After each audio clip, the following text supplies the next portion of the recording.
ngayong araw po ay magpapalit muna tayo ng volume control ng amplifier. Kung mapapansin nyo nga po, nandito ako sa teritoryo ng aking boss amo. Abay, napakalit baga naman ho ng lamesa ko para sa amplifier na ito.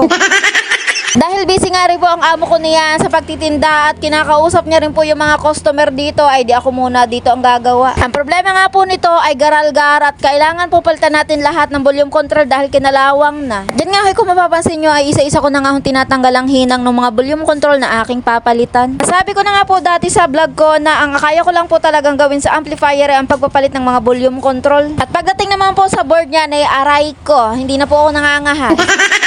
Sa mga pro po nanonood diyan ng aking pagpapalit ng volume control, ay yan po ang way ko ng pagpapalit. At kung iba po ang way nyo, ay di magkaiba tayo ng way, ganun.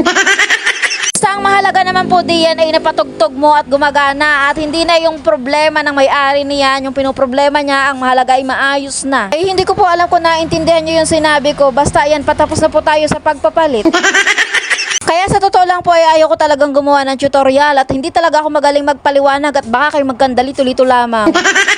At sa puntong ito, kung makikita nyo nga po, nililiha ko na iyang pinag-ibabawan ng volume control kasi ikakapit ko po yung pinaka-ground niyan. Hindi po pwedeng wala at hindi naman po kumakapit basta-basta nang madulas ang kanyang pinagkakapitan. Hindi po nakagat yung pinakahinang. Hindi nga ho, pinapakita ko sa inyo tapos na at naikabit ko na lahat ng volume control at ngayon naman po nililinis ko na ng lacquer thinner para matanggal din po yung mga excess na kalawang dun sa ibang may hinang para hindi na siya mag-ground. At ayan po, unti-unti ko na ibinabalik yung mga knob niya. Ibig sabihin ay tapos na pong palitan. Sa puntong ito ay kailangan po talaga muna nating testing it. Baka mamaya naman ay hindi na ground at ganun na.